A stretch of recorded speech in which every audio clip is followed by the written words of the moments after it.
Buenas tardes a todos, mi nombre es Jaime Aritio, yo soy subgerente de negocio para Latinoamérica de Renta 4 Banco y durante la tarde de hoy voy a estar presentando este webinar. Bueno, brevemente y para quienes no conocen a Renta 4, se conectan por primera vez a uno de nuestros webinars. Bueno, nosotros en Perú somos una sociedad agente de bolsa registrada ante la Superintendencia del Mercado de Valores y filial del grupo de inversiones español Renta 4, ¿no? Que es un banco especializado en inversiones con más de 35 años de trayectoria en la industria de servicios financieros y cotizado en la Bolsa de Valores de Madrid. Bueno, desde hace 6 años nosotros tenemos presencia comercial en Perú, a donde hemos venido con un objetivo muy claro, ¿no? Que es democratizar el acceso al mercado de capitales. Esto lo hacemos principalmente a través de dos pilares, ¿no? El primero es la educación financiera, a través de este tipo de conferencias en abierto, y el segundo es a través de la tecnología, ¿no? En particular, pues bueno, a través de Renta 4, a uno le permite, a cualquier peruano, digamos, ¿no? Con conexión a Internet, se le permite que invierta tanto en la Bolsa de Valores de Lima y las principales bolsas del mundo de una forma directa y en tiempo real a través de nuestra plataforma de inversiones online. Bueno, en el día de hoy hemos organizado este webinar para hablar sobre el retiro de la CTS y cómo poner ese capital a trabajar en productos, que sean de riesgo bajo, de alta disponibilidad y de rentabilidades atractivas, ¿no? Bueno, como todos vosotros sabéis, hasta el 31 de diciembre el Gobierno, el Estado, ha previsto la posibilidad de que los peruanos retiren hasta el 100% de su CTS de forma inmediata, ¿no? Lo que plantea algunas dudas sobre, si yo como aportante, como trabajador, pues me conviene retirar la CTS o no me conviene, o si lo hago, ¿qué hago con este capital? Y tal, ¿no? Bueno, empecemos comentando que durante el último año y medio, ¿vale? Hemos visto en varias ocasiones este tipo de planteamiento, ¿no? En particular hemos visto 5 retiros de nuestras aportaciones a la AFP y desde el mes de mayo pues también se nos permite retirar nuestra CTS hasta año nuevo, ¿no? Estos periodos de retiro excepcionales es lo que conocemos como una ventana de liquidez, ¿vale? Este es un concepto importante y de peso en nuestra decisión, como veremos más adelante. Bueno, en el sector financiero llamamos liquidez a la cualidad que tiene un activo para ser convertido de forma instantánea en dinero, es decir, en dinero en efectivo, en cash, ¿vale? Sin tener que pagar una penalidad por ello. Por ejemplo, una cuota de un fondo mutuo o una acción de una empresa como Apple, por decir algo, ¿no? Pueden ser convertidas en dinero en efectivo de una forma casi inmediata, ¿no? Es decir, en 2 días hábiles podremos disponer de nuestro capital sin que el valor de nuestra inversión se vea perjudicado. Ahora, este perjuicio o penalidad se entiende mejor en el caso contrario, ¿no? Pónganse, si lo que queremos es vender un inmueble, ¿vale? A un precio de mercado, nos encontraremos con que nos va a costar algo de tiempo dar con un comprador que esté dispuesto a pagar, pues por esa casa o ese departamento el precio de mercado que estamos pidiendo, ¿no? Ahora, si lo que buscamos es ese dinero inmediato y lo queremos vender mañana, lo único que podemos hacer para conseguirlo es bajar mucho el precio, ¿no? Es decir, ofrecer un importante descuento sobre otros activos comparables en el mercado, ¿no? En definitiva, tendremos que castigar el precio para poder convertirlo en efectivo de manera inmediata. Por lo tanto, aquí lo que estamos hablando es de un activo ilíquido, que carece de liquidez, ¿no? Bueno, una vez aterrizado este concepto y volviendo a la mirada a la CTS, ¿no? Nos vamos a dar cuenta de que la CTS también es un producto ilíquido, ¿no? En cierta medida, ya que no voy a poder disponer de ese capital de forma instantánea y su disponibilidad va a estar condicionada a perder nuestro puesto de trabajo, ¿no? Este concepto tan sencillo y tan básico es fundamental en la toma de decisiones en el sector financiero, ¿no? Y a igual que la rentabilidad, a igualdad de rentabilidad entre dos activos, lo que siempre vamos a hacer es elegir aquel que presente una mayor liquidez, ¿no? Ya que será, el que menos encuentre su precio castigado por retirar la inversión en cualquier momento, ¿no? Bueno, llegados a este punto, muchos de vosotros me diréis, bueno, Jaime, pero es que la financiera X paga por, no sé, la cuenta CTS una tasa del 6%, ¿vale? Esto entendámoslo como algo referencial. Bueno, me paga la financiera una tasa del 6% en soles y la caja I paga una tasa del 4% y el banco Z paga un 1,5%, ¿no? La verdad es que no es solo un punto válido que podáis pensar esto, ¿no? sino que es otro de los elementos fundamentales al tomar una decisión financiera, ¿no? La rentabilidad, ¿vale? La rentabilidad, bueno, es un concepto que yo creo que no hace falta una introducción teórica, ¿no? Y como mejor se entiende es de una forma práctica, ¿no? Y eso es cuando ese dinero llega a nuestro bolsillo, ¿no? Pero bueno, lo que sí es importante entender es que la rentabilidad siempre va de la mano de otro concepto, ¿vale? Que es el riesgo, ¿vale? Este concepto sí es importante entenderlo bien y no quisiera que se malinterprete, ¿no? Yo creo que el riesgo, bueno, tiene muy mala prensa o algo de mala prensa, pero bueno, quienes trabajamos en el sector financiero lo conocemos muy bien, ¿no? En los 2 años ya que llevo yo en Perú, pues me he encontrado con muchas personas que conciben el riesgo de una forma, que bueno, es mi modo de verlo, ¿no? De una forma equivocada, una forma muy particular, ¿no? Existen algunas percepciones como que al invertir, pues bueno, nuestros ahorros podemos llegar a perderlo todo o que lo más seguro es tener el dinero, ¿no? En la cuenta de ahorros del banco, ¿vale? Definitivamente yo consideraría o calificaría estos conceptos de mitos urbanos. El riesgo, bueno, es la posibilidad, ¿no? Un plano también teórico, ¿vale? El riesgo es la posibilidad de que el resultado de nuestra inversión se aleje de lo que habíamos previsto inicialmente, ¿no? Naturalmente, cuanta menos información tengamos, el riesgo va a ser mayor, ¿no? Y cuanto más investiguemos, más aprendamos y más, bueno, conozcamos sobre un tema en particular, el riesgo va a ser menor, ¿vale? En otras palabras, el riesgo se puede llegar a mitigar con conocimiento y con experiencia, ¿vale? Y si bien nunca vamos a poder llevarlo a cero, porque, bueno, ninguno de nosotros tenemos la bola de cristal, lo que sí podemos es tratar de acercar bastante ese riesgo a cero, ¿no? Acercarlo, mitigarlo de una forma exitosa y eficiente, ¿no? Y eso es, en definitiva, lo que hacemos los profesionales del sector financiero, ¿no? Mitigar riesgos, gestionar riesgos que infieren directamente en los ahorros, en el poder adquisitivo, en el patrimonio de nuestros clientes, ¿no? Bueno, llegados a este punto ya tenemos todos los elementos necesarios para poder hacer este análisis, ¿no? Y qué es lo que nos ha traído un poquito aquí. ¿Qué hago con mi CTS, no? Bueno, como todos sabéis, la CTS es una prestación laboral que tiene una vocación de fondo de emergencia, ¿vale? Ante una pérdida eventual del empleo. Esto es muy importante no perderlo de vista durante toda la presentación, ¿vale? Sobre todo porque, bueno, si retiramos la CTS, lo que no debemos hacer bajo ningún concepto es gastarla, ¿vale? Por ahí siempre hay alguno que me dice, oye, Jaime, pero es que no puedo vivir sin el nuevo iPhone, ¿no? O es que la Navidad está a la vuelta de la esquina y me merezco un regalo bonito, ¿no? Bueno, seguro que sí, que nos merecemos todos un bonito regalo, pero bueno, lo que me importa es que no perdamos de vista que es un fondo de emergencia y como tal debemos mantenerlo ahí para el día que lo necesitemos, ¿no? Muy bien. Bueno, también, oye, pues si queremos tener un segundo fondo de emergencia por otro tipo de motivos, no sé, se nos avería el coche o se rompe el horno de casa, está muy bien, ¿no? Pero bueno, debemos tener claro que la vocación de cada fondo puede ser distinta y que la de la CTS lo vamos a utilizar únicamente si perdemos nuestro puesto de trabajo, ¿vale? Y bueno, volviendo a la gran pregunta, ¿qué hacemos con la CTS, no? Bueno, desde Renta 4 hemos hecho un análisis comparativo de la liquidez, de la rentabilidad y del riesgo, ¿vale? De la cuenta CTS y lo hemos comparado con otras alternativas, ¿no? Que nos podemos encontrar aquí en el mercado, ¿no? Que podrían ser los depósitos a plazo, los bonos o las acciones, ¿vale? Bueno, primero vamos a ver un poco cómo están estas variables en la cuenta CTS, ¿no? Bueno, en la CTS, que va a ser nuestra referencia, o como decimos aquí en finanzas, nuestro benchmark, ¿vale? La base contra la que basamos este estudio, este análisis y un poco todo lo demás, ¿no? Bueno, sobre la liquidez de la CTS, ¿no? La liquidez de la cuenta CTS ya hemos hablado un poco de ella hace un rato, ¿no? Y nos encontramos con que no es un producto muy líquido, no tiene mucha liquidez, ¿vale? ¿Por qué es esto? Bueno, porque a partir del 31 de diciembre ya no vamos a poder retirar ese capital cuando nosotros queramos, hasta que se dé ese condicionante de la desvinculación laboral, ¿no? Muy bien. Nos puede parecer, yo creo, que la liquidez no tiene mucha relevancia, ¿vale?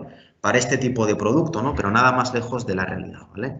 Y yo creo que bueno, sí tiene bastante relevancia, ¿vale? Si es que la vamos a mantener depositada o invertida hasta que realmente la necesitemos, ¿no? Es aquí donde entra en juego, perdón, la segunda variable, ¿no? La rentabilidad, ¿vale? La rentabilidad de este tipo de productos de ahorro, al igual que pasa con los depósitos a plazo, va a variar en el tiempo en función de las condiciones de mercado, ¿no? Y bueno, la variable principal que hace modificarse a los rendimientos de este tipo de productos es la tasa de referencia de la política monetaria del Banco Central de la Reserva de Perú, ¿no? Del BCR. Hoy esta tasa se sitúa en un 2%, ¿vale? Frente a un 3,5% que ha tenido en promedio durante los últimos 20 años, ¿no? Entonces estamos ahora en un 2%, tasa de referencia, y normalmente o históricamente ha estado en torno al 3,5%, ¿no? Es decir, estamos en un contexto de tasas bajas. Lo que naturalmente implica que, bueno, las rentabilidades que nos ofrecen este tipo de productos de ahorro tradicionales van a ser también bajas. Y bueno, no solo eso, sino que también nos encontramos en un entorno de alza de tasas. ¿Esto qué significa? Esto lo que implica es que la rentabilidad que nos van a ofrecer en 1, 2, 3, 4, 5 años, ¿vale? Por este mismo producto, en la medida en la que sigan subiendo las tasas, va a ser mayor a la que nos están ofreciendo. Entonces, bueno, podemos decir que en términos de rentabilidad no nos interesa casarnos hoy con nadie, menos con la CTS, ¿no? Y que, bueno, que la posibilidad de ir moviendo nuestros ahorros de un producto a otro, mientras que las condiciones de mercado también se van moviendo, es algo que nos interesa y nos interesa bastante, ¿no? En otras palabras, la liquidez es muy importante y nos interesa que nuestros ahorros estén en productos de alta liquidez. Bueno, teniendo eso claro, nos queda por desbloquear el tercer punto aquí, ¿no? Que va a ser el riesgo, ¿no? Y bueno, aquí pues otra vez habrá alguno que piense, bueno, Jaime, pero si yo deposito mi CTS en un banco, no tengo ningún riesgo, ¿no? Pues entidades como el BCP o el BBVA no van a quebrar. Bueno, yo creo que es bastante cierto, no creo que ese evento se vaya a dar, ¿no? Pero bueno, nuestro riesgo de contraparte es muy bajo, eso es cierto, ¿no? Y tiende casi a cero, por decirlo de alguna forma, ¿no? Pero bueno, no es el único riesgo que existe cuando hablamos de productos de ahorro, ¿no? Existe otro riesgo muy importante ahora mismo, del que, bueno, se ha estado hablando ya durante los últimos meses y, bueno, no es el señor Castillo, ¿no? Es el riesgo de la inflación. Bueno, brevemente sobre la inflación, ¿no? La inflación se define como la subida de los precios y de los servicios en un país, ¿no? Hablamos de precios y de servicios como, bueno, la vivienda, la comida, el transporte, la educación o la ropa, ¿no? Otra forma de ver el concepto de la inflación es, bueno, como la pérdida de poder adquisitivo gradual en el tiempo que experimenta mi bolsillo, ¿no? Es decir, si mis ingresos se mantienen iguales y los precios de la vivienda, el pan o la gasolina suben año tras año, yo voy a ir perdiendo poder adquisitivo, ¿no? Y bueno, por ejemplo, ¿no? Por poner un ejemplo de aterrizarlo. Si en los años 70 mi presupuesto diario de café era $1, por decir algo, yo podía tener, bueno, yo podía tomar hasta 4 cafés al día, ¿no? Porque en aquel momento eran 25 centavos el café, ¿no? A medida que va pasando el tiempo y que va subiendo, bueno, que la inflación se va acumulando en el tiempo, nos vamos a dar cuenta de que llega un momento en el año 2000 en el que el precio de un café es $1. Entonces he pasado de tomarme 4 cafés al día a tomarme uno solo, ¿no? Y bueno, a partir del año 2010, pues bueno, ya no voy a poder ni tomarme un café diario, ¿no? Pero bueno, ¿por qué se produce este fenómeno económico? Y sin irnos mucho por las ramas, brevemente, ¿no? ¿De dónde sale la inflación? Bueno, esto es un fenómeno económico que yo creo que ahora es más pronunciado, ¿vale? Que en las últimas décadas probablemente. Y bueno, esto se debe al ritmo al que crecen los precios, ¿no? El nivel de la inflación es superior a la rentabilidad que ofrecen los productos de ahorro tradicionales como el depósito a plazo que ya hemos hablado un momento, ¿no? Es decir, la rentabilidad nominal del producto, ¿vale? Del depósito, por seguir con este ejemplo, puede ser del 2%, ¿vale? Pero si consideramos que estamos en un entorno de inflación del 3%, entonces yo realmente no tengo una rentabilidad, porque mis ahorros crecen al 2%, pero los precios crecen al 3%, realmente mi rentabilidad real es negativa, ¿no? En un 1%. Entonces, bueno, lo que está pasando es que estamos perdiendo poder adquisitivo y si queremos, evitar perder este poder adquisitivo, tenemos que iniciar nuestra transición de ahorrador a inversor, ¿no? Es decir, invertir una parte de nuestros ahorros en el mercado de valores, bueno, en ciertos productos que vamos a comentar a continuación, ¿vale? Para generar una rentabilidad superior a la inflación y que nuestro poder adquisitivo no se vea dañado, no se vea perjudicado, ¿no? Actualmente el mercado está descontando un entorno de alta inflación, ¿no? Como veremos más adelante, ¿no? ¿Por qué es un entorno de alta inflación? Bueno, la respuesta la encontramos de nuevo en la pandemia, ¿no? Y en la magnitud en que tanto los estados o los bancos centrales pues han ido reaccionando, ¿vale? Para evitar esa paralización de la economía, ¿no? Bueno, básicamente lo que han hecho es inyectar de forma masiva liquidez, efectivo en la economía, ¿no? Bueno, por un lado, por parte de los bancos centrales, lo que hemos visto es cómo han bajado la tasa de referencia hasta niveles cercanos a cero con muchísima rapidez, ¿no? Lo que hace que las condiciones de financiamiento sean mucho más favorables. ¿Esto qué quiere decir? Que tenemos acceso a crédito mucho más barato, ¿vale? Y por tanto se fomenta el préstamo, el crédito, etcétera, ¿no? Y bueno, segundo, aprovechando esta situación de crédito barato, hemos visto cómo los gobiernos, ¿vale?, estaban dando liquidez, pues bueno, ya sea en forma de cheques o de exenciones tributarias a familias o empresas, ¿no? Esta entrada masiva de dinero en la economía lo que ha hecho es que ese dinero se mueva más rápido, ¿no? Circule con una mayor velocidad y bueno, lo que termina dando es esa inflación, ¿no?, que es un poquito, o no sé si descontrolada, pero bueno, bastante superior a lo que hemos visto en las últimas décadas, ¿no? Pero bueno, todo esto que nos está contando Jaime, ¿qué tiene que ver con la variable del riesgo en el producto de la CTS, ¿no? Bueno, tiene todo que ver, ¿vale? Ya que si tomamos el último dato de inflación del BCR, vamos a encontrarnos con un dato del 5,6% de inflación anual, ¿vale? Si este 5,6%, que es la subida de precio, lo comparamos con la rentabilidad promedio que nos está ofreciendo el sistema financiero para la cuenta CTS, vamos a ver que esta rentabilidad es del 4,15, ¿no? Es decir, los precios suben al 5,6% y mis ahorros que estarían creciendo aquí a un 4,15%, ¿no? Como digo, en el sistema financiero peruano, en el producto de la CTS, ¿no? Y entonces, ¿qué nos encontramos aquí? Algo muy interesante, ¿no? Nos vamos a encontrar con que la rentabilidad real de la CTS también es negativa, ¿no? Es decir, si los precios suben el 5,6% y mi dinero rinde un 4,15%, realmente no estoy ganando dinero, ¿no? Al contrario, estaría perdiendo cerca de un 1,5% anual, ¿vale? Por lo tanto, podemos decir que si yo mantengo mi capital depositado en una cuenta CTS, tengo un riesgo de tasa, un riesgo inflacionario, ¿vale?, que me cuesta dinero en un 1,5% al año, ¿vale? Esto, bueno, como digo, si tomamos el dato promedio del sistema financiero, lo que incluye los bancos, las cajas y las financieras, ¿no? Si miramos únicamente a los bancos, el dato cambia, ¿no? O sea, la rentabilidad promedio para la cuenta CTS que ofrecen las entidades bancarias en Perú está en 2,7%, ¿no? Lo que en este caso pues, nos daría una rentabilidad real negativa mayor de casi el 3%, ¿no? Es decir, peor todavía, ¿no?, si nos concentramos únicamente en los bancos, ¿no? Bueno, naturalmente esto no debemos proyectarlo de una manera perpetua, ¿vale? La inflación no va a estar siempre en este nivel, yo creo que asumir eso no es realista y como hemos mencionado hace un momento, estamos en un entorno de alza de tasas, ¿no? Lo que afectaría directamente, pues cuando vayan siguiendo esas alzas, a un aumento en la rentabilidad de los productos de ahorro, ¿vale?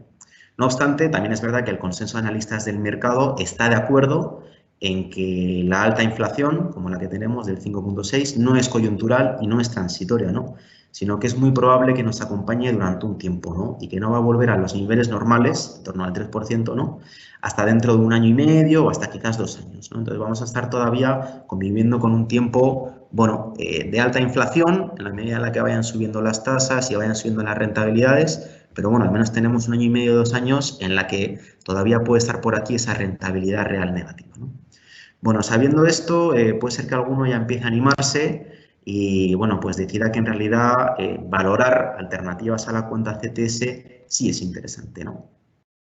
Pero bueno, ¿qué ocurre con estas alternativas, no? O sea, son más líquidas, son más rentables, tienen menos riesgo, ¿qué pasa, no? Bueno, yo creo que el producto más cercano o lo que deberíamos mirar primero son los depósitos a plazo, ¿no? Y bueno, ya hemos comentado un poquito antes, nos encontramos en una situación muy similar con los depósitos a plazo, ¿no? El depósito a plazo es un producto del que no podemos disponer hasta pasado un año desde que lo hemos contratado, salvo que paguemos una penalidad por el rescate anticipado, ¿no? Por tanto, nos encontramos también con un producto ilíquido. Bueno, en términos de rentabilidad estamos peor que la CTS, ¿vale? Si nos vemos ahí los datos, bueno, los datos de los depósitos a plazo fijo en soles, ¿vale? Está pagando hoy el sector un promedio del 2,7% frente al 4,15% que paga la CTS, ¿no? O sea, realmente sacar la CTS o retirar 100% la CTS para meterla en un depósito a plazo pues no hace mucho sentido, ¿no? Entonces aquí vemos que el fenómeno financiero de las tasas reales negativas, perdón, de las rentabilidades reales negativas es más pronunciado todavía, ¿no? Ya que con esa inflación del 5,6 estaríamos perdiendo casi un 3% al año, insisto, si se mantienen estas condiciones por un tiempo, ¿no? Bueno, también, por tanto, podemos concluir que por el lado de los depósitos a plazo, bueno, el tema de la rentabilidad, el tema de la liquidez, tal, no es, ¿no? Entonces, bueno, ¿cuál sería el siguiente producto que le seguiría al depósito a plazo en esa escala creciente de rentabilidad y, por tanto, un poquito de riesgo también, ¿no? Se trata de los bonos, ¿no? Bueno, ¿qué ocurre con los bonos? ¿Vale? Bueno, en el caso de la renta fija o los bonos, ¿vale? La renta fija es como llamamos en el sistema, bueno, en el sector financiero a los bonos, ¿vale? Nos vamos a encontrar con una foto más o menos también parecida a los casos anteriores, ¿vale? Primero que nada, ¿hay liquidez? Bueno, sí hay liquidez, ¿vale? Hay un mercado secundario donde negocian los bonos, ¿vale? Tú te puedes ir a comprarlos, puedes ir a venderlos y tal, ¿no? Sí hay liquidez, aunque bueno, principalmente esta se concentra en la deuda soberana, ¿no? ¿Qué es esto de la deuda soberana? Bueno, los gobiernos, al igual que las empresas privadas, no sé, como Alicorp, ¿vale? También pues piden dinero prestado en el mercado de capitales, ¿no? Es decir, se financian, ¿vale? Mediante la emisión de bonos y bueno, pues las emisiones de bonos que hacen los gobiernos las llamamos emisiones de deuda soberana, ¿no? Entonces, la deuda o los bonos tienen liquidez, bueno, sí tienen liquidez y sobre todo, como decimos, los bonos soberanos, ¿no? Entonces, hasta aquí todo bien, primer check, ¿no? Bueno, ¿qué pasa con la rentabilidad de los bonos y de los bonos soberanos, ¿no? Bueno, generalmente las emisiones de deuda tienen una rentabilidad también relativamente baja, ¿no? Especialmente si hablamos de las emisiones que realizan los gobiernos, ¿vale? Ya que, bueno, la probabilidad de impago es mucho menor que el de una empresa privada, ¿no? O sea, yo creo que el día de las insolvencias de los gobiernos a nivel generalizado en el mundo prácticamente ha tocado su fin, hay algunas excepciones por ahí, también aquí a nivel regional, pero bueno, yo creo que en el caso del Perú no es el tema, ¿no? Y bueno, si observamos por el lado de la rentabilidad, la última emisión de deuda soberana del Estado peruano, vamos a ver que a 10 años está pagando un 2,8% en dólares, ¿no? Aproximadamente, anda por ahí, ¿vale? Por lo que nos encontramos en una situación parecida a la de los productos de ahorro como la CTS o el depósito a plazo, ¿no? Vemos que, bueno, el riesgo de tasa, el riesgo inflacionario, hace que la rentabilidad real de este producto sea también negativa en casi un 3%, ¿no? Entonces, bueno, aquí ya pues me decís, bueno, Jaime, entonces, ¿qué? ¿Existe algún producto que sí ofrezca una rentabilidad real positiva? ¿Hay posibilidad de encontrar protección a la inflación en alguna parte? Bueno, por supuesto que la hay, ¿no? Ahora lo que vamos a hablar un poquito es de las acciones, ¿vale? Un producto que nosotros aquí en Renta 4 trabajamos mucho, conocemos muy bien y que, bueno, podrían ser la solución a este problema, pero bueno, vamos a ir viendo poco a poco, ¿no?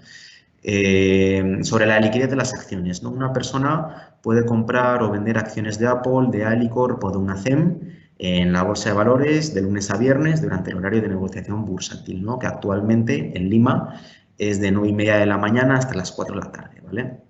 Y bueno, si somos inversores sofisticados, como para ilustrar el ejemplo, ¿no? Y también somos muy activos, pues bueno, a través de este mercado de acciones nosotros lo que podemos es comprar y vender un valor, no sé, 10 veces, 100 veces o 1000 veces durante la misma sesión, ¿vale? O sea, la liquidez es muy alta, ¿no? Y bueno, es más, ¿vale? O sea, existen programas de trading algorítmico, ¿vale? Que, bueno, son capaces de procesar millones de operaciones en una sola sesión, ¿no? Bueno, esto es para, como decía, ¿no? Para ilustrar un poco cómo de líquido es el mercado de acciones, cómo de líquidas pueden llegar a ser las acciones, ¿no? Pero bueno, ¿qué rentabilidad, nos volvemos al segundo punto, ofrecen las acciones, ¿no? Bueno, el término financiero para denominar a las acciones es la renta variable, ¿no? Antes hablábamos de los bonos de la renta fija, porque te van pagando una serie de cupones, unos pagos fijos, que sabes la cantidad exacta, que sabes cuándo van a ser, pero cuando hablamos de acciones es distinto, ¿no? Hablamos de renta variable. Esto significa que la rentabilidad que puede ofrecer una acción de una empresa puede variar, ¿no? Naturalmente, muy sencillo. Si hay una empresa, digamos, bueno, si una empresa consigue aumentar sus ventas o ampliar su margen, ¿vale? Y por tanto aumentar sustancialmente su beneficio, bueno, pues vamos a ver cómo ese buen hacer, ¿vale? De la empresa se va a ver reflejado en el valor de sus acciones, ¿no? Lo mismo pasa en el caso opuesto. Bueno, digamos que si Adidas, por ejemplo, vende menos zapatillas cada año y su margen se mantiene igual, entonces lo que podemos esperar es que el precio de las acciones de Adidas también vaya a caer, ¿no? Es por esto que a las acciones se las denomina renta variable, ¿no? Bueno, por lo que Con esta renta variable, obtener un dato fiel de cuánto rinden es algo más complicado, naturalmente, ¿no? Entonces, bueno, lo que se suele hacer es analizar cuánto han rendido, qué rentabilidad han dado las acciones históricamente, bueno, incluyendo tanto periodos de crecimiento económico como periodos de crisis, de recesión o donde la economía cae, ¿no? Entonces, bueno, para ello lo que se suele hacer es analizar el comportamiento de la bolsa norteamericana. En concreto, lo que nosotros miramos es el índice S&P 500, ¿no? El índice S&P 500 incluye a las 500 empresas más grandes de la bolsa de Estados Unidos, ¿no? Entonces, es como hacerse una idea, un proxy bastante aterrizado de cómo está su economía o de cómo está la bolsa en general, ¿no? Y bueno, si miramos este dato histórico, lo que vamos a encontrarnos es que el mercado de acciones ha crecido en un promedio del 10% anual durante el último siglo, ¿no? Y esto, que quede constancia, incluye la crisis del 29, la crisis de las .com en el año 2000, la crisis de las subprime en el 2008 y la más reciente de todas, bueno, la crisis por la pandemia del COVID-19, ¿no?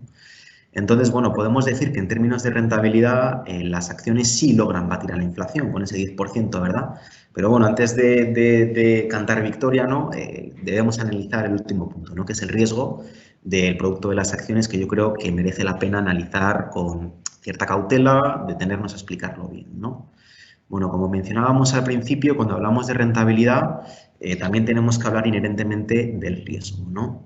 Y en el caso de las acciones estamos hablando de la mayor de todas las rentabilidades, por lo que también es acertado decir que es el activo que conlleva el mayor nivel de riesgo, ¿vale? Pero bueno, como también decíamos al principio de la conferencia, quienes nos dedicamos al asesoramiento patrimonial somos grandes conocedores del riesgo, ¿no? Y también de los métodos que se utilizan para mitigar este riesgo de una forma eficiente, ¿vale?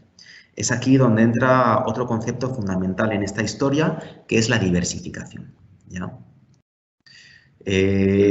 La diversificación, ¿vale? Es una estrategia de gestión del riesgo que consiste en invertir nuestro capital no solo en un valor, ¿vale? No en un valor, sino en muchos valores, ¿vale? Si invertimos en Apple, únicamente en Apple, el principal riesgo que vamos a asumir es el del mismo emisor, el del propio Apple, ¿no? Es decir, que la gente deje de comprar iPhones, ya sea, pues bueno, porque entra en el mercado un nuevo competidor o porque, bueno, cambia, no sé, drásticamente la forma en que nos comunicamos y el teléfono móvil, digamos, pues bueno, es una herramienta que quedaría obsoleta, ¿no? Como por ejemplo ha pasado con el fax en los años 90, ¿vale? Algo similar. Ahora, si en vez de invertir únicamente en Apple, invertimos en muchas otras empresas que operan, bueno, pues en sectores distintos de la economía al que opera Apple, cuyas ventas, ingresos proceden de zonas geográficas del mundo distintas a las de Apple, bueno, pues nos vamos a dar cuenta de que ese riesgo ha sido diversificado, ¿vale? Eficientemente, ¿no? Ya que lo que podemos dejar de ganar por Apple, lo vamos a poder ganar de otro lado, pues bueno, por la venta de zapatillas de Adidas, ¿no? Por decir algo, ¿vale? Lo que hemos hecho aquí es diversificar nuestro riesgo de emisor, ¿vale? Y bueno, al concepto de diversificación se le puede dar todavía un poquito más de recorrido si además de incorporar muchos emisores de acciones, también incorporamos distintos tipos de activo, ¿no? Como, bueno, como los que hemos mencionado, como los bonos, los productos de ahorro, inmuebles o hasta las materias primas, ¿no? De esta forma, pues cuantos más emisores, más geografías y más tipos de activo incorporamos a nuestra cartera de valores, a nuestra estrategia, estaremos más diversificados, ¿vale? Y por tanto, pues nuestro riesgo va a ser menor. Entonces, así es como los profesionales del sector financiero trabajamos para invertir en productos de mayor riesgo como las acciones, pero diversificando ese riesgo, haciéndolo más pequeño a través de estas estrategias, ¿no? Y bueno, llegados a este punto, pues podríamos pensar que, bueno, de acuerdo a lo que me está contando Jaime, lo que tengo que hacer es retirar toda mi CTS e invertirla en acciones, ¿no? No, ni hablar. Tampoco hay que ser tan drásticos, tan dramáticos, ¿vale? Recordemos que la vocación de la CTS es un fondo de emergencia y que, bueno, que podemos necesitar dentro de un mes, dentro de un año, dentro de 10, qué sé yo, ¿no? No podemos saberlo realmente. Por lo que tampoco podemos exponernos, ¿vale? Tanto a productos de alta volatilidad, ¿vale? Imagínate que de aquí a 3 meses hay una corrección fuerte en el mercado de acciones y justo coincide con nuestra desvinculación laboral de una empresa, ¿no? Entonces, bueno, pues al momento de disponer de ese capital, lo que retiremos pues puede llegar a ser menor de lo que habíamos invertido en un primer momento, ¿no? Y es aquí donde surge el último concepto de la tarde, ¿vale? pero no menos importante, por supuesto, que es el horizonte temporal, ¿vale?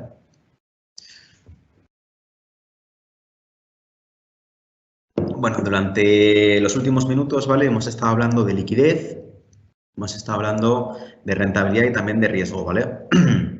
Sobre este último punto cabe mencionar que en las finanzas el riesgo se entiende como la variación que experimenta el precio de un activo, es decir, un activo de más riesgo va a experimentar movimientos más bruscos en su precio en el corto plazo, ¿vale? En la sesión bursátil, que uno de menor riesgo, ¿vale? A esto le llamamos nosotros volatilidad, ¿no? El precio es más volátil, oscila un poco más y tal, ¿no? Bueno, los activos como la CTS o el depósito a plazo pues no experimentan variaciones en su precio, ¿no? Por lo tanto, son activos con volatilidad cero, ¿vale? Por su lado, los bonos soberanos, como hemos mencionado anteriormente, son un activo poco volátil, ya que el principal riesgo que nos encontramos es el del propio país emisor de la deuda soberana y que generalmente los países pues, son pagadores fiables, ¿no? Y por último, las acciones sí presentan más volatilidad, ¿no? Se negocian constantemente en el mercado y bueno, pues el rumbo que puede tomar una empresa puede cambiar mucho más rápido del rumbo al que puede cambiar o al ritmo al que puede cambiar un país, ¿no? Es por esto que, bueno, debido a la volatilidad que nos encontramos en el precio de las acciones de una empresa, pues solo será recomendable invertir en ellas si tenemos un horizonte temporal a largo plazo. Es decir, si no tenemos previsto retirar la inversión en el corto o medio plazo. Esto es al menos durante 3 años. Entonces, ya, ¿qué hacemos? ¿No? Entonces, invierto mi CTS en acciones, no la invierto, ¿qué hago? ¿No? Bueno, recordemos una última vez, ¿vale? La vocación del fondo de emergencia que tiene la CTS y, bueno, primero vamos a preguntarnos, ¿no? ¿Cuánto tiempo tarda en promedio una persona en encontrar un trabajo después de su desvinculación laboral, ¿no? Bueno, si nos vamos a estudiar un poco las estadísticas del INEI, nos encontramos con que el tiempo en que un peruano tarda en encontrar un nuevo trabajo es de 2,6 semanas, ¿no? Este dato es un poco misleading, hay que mirar un poco con lupa, ¿vale? Porque este dato incluye tanto el empleo formal como el empleo informal, ¿no? Y naturalmente el informal pues tiene un grado de especialización, digamos, ¿vale? Distinto al de un actor directivo, ¿no? Por decirlo. Bueno, luego de otro lado, pues el trabajador informal tampoco percibe una CTS, ¿no? Por lo que si nos centramos en los trabajadores formales, lo que vamos a ver, según estadísticas de la consultora de apoyo, ¿no? Veremos que la búsqueda de trabajo puede irse hasta los 6 meses para los trabajadores más especializados, ¿no? Para un alto directivo, ¿vale? Entonces, bueno, tomando este dato estadístico como base, lo que debemos hacer es proyectar nuestros gastos fijos, ¿vale? Para un periodo de 6 meses, ¿vale? Entonces, esa será la parte de nuestra CTS que bajo ningún concepto, ¿vale? Bueno, ya hemos hablado de que no la vamos a gastar, bajo ningún concepto la vamos a poner en activos de riesgo, ¿vale? Ya que lo que buscamos es que ese fondo de emergencia sea de alta disponibilidad, ¿vale? Y sea consistente batiendo la inflación, ¿vale? Y que deseablemente nos genere algo de rentabilidad, ¿no? Bueno, si después de hacer los números vemos que nos sobra, entonces, pues bueno, ya podemos asumir un horizonte temporal para nuestra inversión de ese pequeño remanente, es decir, de la cantidad que me estaría sobrando de esos 6 meses de gastos fijos, pues ya un horizonte temporal un poco mayor y, por tanto, bueno, podemos asumir para esa parte un poco más de riesgo, un poco más de volatilidad. Entonces, bueno, ¿qué productos funcionan para depositar esa parte correspondiente a los 6 meses de gastos fijos, ¿no? A nuestro fondo de emergencia? Bueno, lo que haremos será elegir un producto que combine las bondades de los bonos y de las acciones, ¿no? Aquí lo que estoy hablando es de los fondos mutuos mixtos, ¿no? O sea, de los bonos, porque estamos hablando de que es un producto, pues bueno, que es más conservador, que aporta estabilidad a la cartera, y de otro lado las acciones, que es lo que va a aportar un poco más de crecimiento, un poco más de rentabilidad. Entonces, la idea es hacer una combinación de ambos, ¿vale? Para, bueno, lograr una rentabilidad adecuada para este fondo de emergencia y, bueno, tener alta disponibilidad y, bueno, y al final pues ir jugando un poco con eso, ¿no?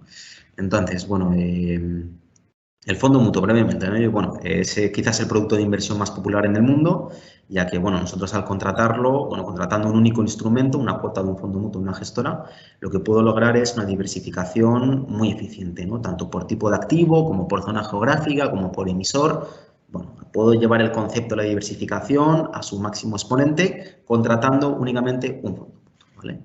Ahora, los fondos mutuos mixtos invierten, bueno, tanto en bonos como en acciones, ¿vale? Y la variedad de ese tipo de productos es amplísima, ¿vale? Por lo que si no somos amantes del riesgo, ¿vale? Podemos elegir un fondo mutuo mixto conservador, ¿vale? Y si somos un poquito más tolerantes con el riesgo y la volatilidad, entonces lo que vamos a elegir es un fondo mutuo mixto moderado, ¿vale? No nos vamos a ir todavía a tolerante, nos quedamos en moderado, pues lo que, bueno, es el fondo de emergencia, que queremos que crezca un poquito, pero bueno, tampoco queremos que al momento de retirarlo haya volatilidad y tengamos ahí un mal momento de mercado, ¿no? Entonces, bueno, teniendo eso claro, podemos ponernos algo más creativos, como hicimos hace un momento, con el capital que retiremos y que exceda ese fondo de emergencia de 6 meses, ¿no? Ya que la probabilidad de perder pues, 2 trabajos en el mismo año yo creo que es bastante baja, ¿no? Y de hecho, si nos volvemos a los registros del INEI, nos vamos a encontrar con que en promedio los peruanos se cambian de trabajo cada 2 años y medio, ¿vale? Bueno, sabiendo esto, el capital que exceda este fondo de emergencia para 6 meses ya sí lo podemos invertir en fondos mutuos un poquito más dinámicos, un poco más tolerantes. Podemos a lo mejor invertirlo también en ETFs, ¿no? En una cartera diversificada de acciones, ¿vale? Bueno, entonces eso sería todo por mi parte, ¿vale? Ha sido una forma un poquito dinámica de las alternativas que a día de hoy nos encontramos en el mercado para el depósito a plazo y un poco las variables que yo creo que son muy importantes considerar a la hora de elegir una alternativa o buscar dónde poner el capital si no es en la CTS, ¿no? Entonces, bueno, estaríamos en resumidas cuentas hablando de liquidez, ¿vale? Puede pasar que necesitemos ese fondo de emergencia en cualquier momento, entonces necesitamos disponibilidad inmediata, ¿vale? Luego, de otro lado, pues bueno, estamos en un entorno de alta inflación, ¿vale? Lo que significa, pues, que tenerlo ahí debajo del colchón, en la cuenta a la vista y tal, pues se nos va a estar comiendo en el tiempo esa inflación, poder adquisitivo y parte de nuestro fondo, por tanto. Y luego, por último, es, bueno, ver muy bien el riesgo, ¿no? O sea, si vamos a incorporar algún elemento de riesgo, pues, bueno, tener en cuenta esos temas que hemos hablado, ¿no? Que es la diversificación por emisor, ¿vale? Por tipo de activo, ya sea, pues, bueno, bonos, acciones, sector inmobiliario, materias primas, productos de ahorro, ¿vale? Por zona geográfica, que, bueno, que al final las compañías en las que estemos invertidos pues bueno, tengan una fuente de ingresos pues con una diversificación en el mundo importante, ¿no? Porque no todos los ciclos económicos están coordinados, ¿vale?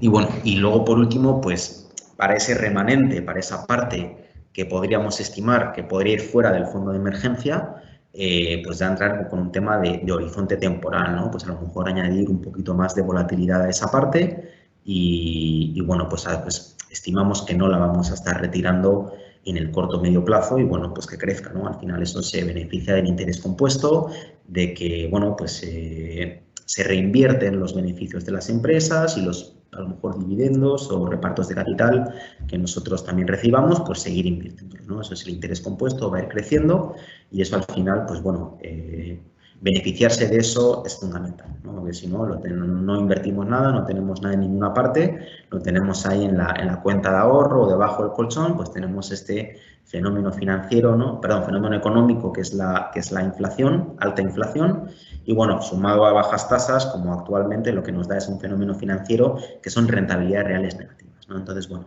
eso es todo por mi parte, ¿vale? Quería, bueno, pues agradecerles su atención, ¿vale? Aquí les brindo nuestros datos de contacto, ¿vale? Pueden escribirnos por correo electrónico al email asesoría@renta4.pe o llamarnos al teléfono que estamos mostrando ahí en pantalla, ¿no? Y por supuesto, bueno, no olviden suscribirse para más contenido financiero a nuestros perfiles en las redes sociales, donde regularmente pues vamos hablando de temas de actualidad, de hechos coyunturales o bueno, de algunas temáticas de interés para todos nuestros clientes, ¿no?